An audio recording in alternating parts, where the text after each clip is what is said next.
નમસ્તે મિત્રો, તો આજે આપણે ભગવાન બુદ્ધ દ્વારા કહેલી એક મહત્વની વાત કરીશું.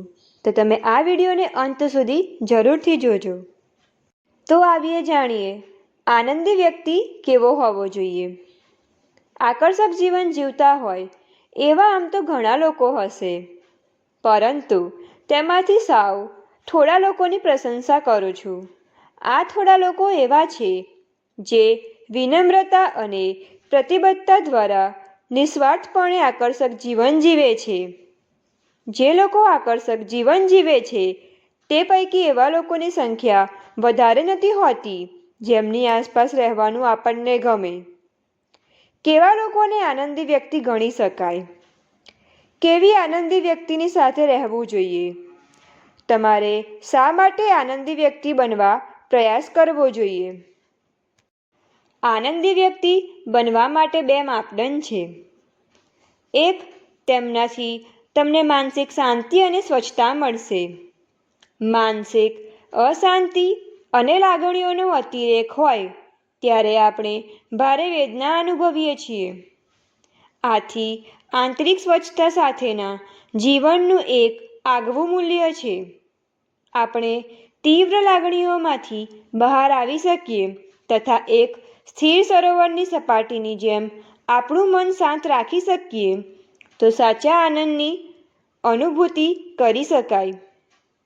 બીજો માપદંડ એ છે કે આનંદી વ્યક્તિઓને બીજાને કદી નુકસાન પહોંચાડતા નથી.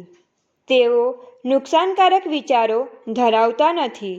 એટલું જ નહીં, પરંતુ તેમની કાર્યપદ્ધતિ પણ એવી નથી હોતી જે અન્યને નુકસાન કરે. આમ તો આપણે સૌ જાણતા હોઈએ છીએ, છતાં સજાગ રહી સમાજને નુકસાન કરનાર લોકોની સરખામણીમાં સાચા અર્થમાં આનંદી લોકોનું વર્તુળ વધારવું એ જ દુનિયાની પ્રગતિની ચાવી છે.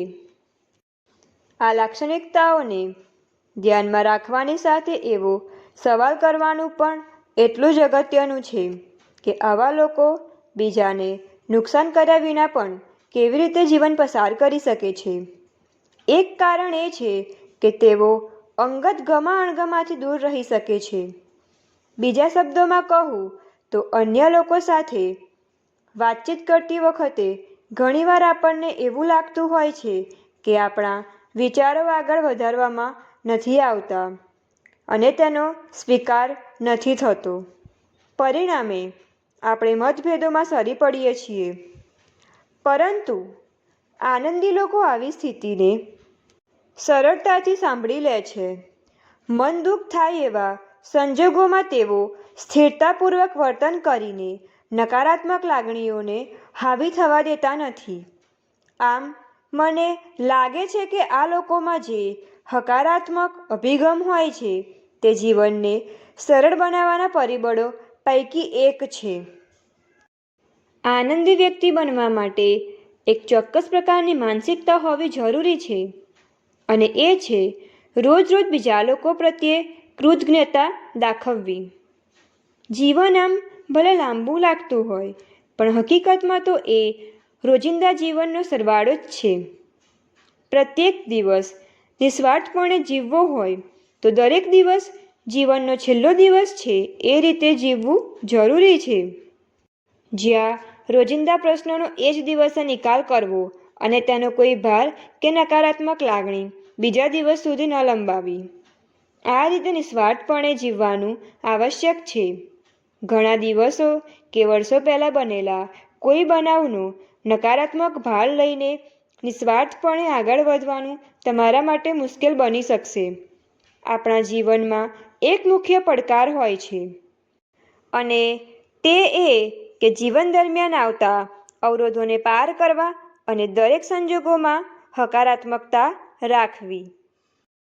અને આવી જ રીતે તમે પણ આનંદી વ્યક્તિ બની શકશો જ્યારે તમે આ નિયમોને અપનાવશો, અને તમારા જીવનમાં તમે સફળ બની શકશો. અને આવા જ વિડીયો જોવા માટે અમારી ચેનલને લાઈક, શેર એન્ડ સબસ્ક્રાઈબ જરૂરથી કરજો.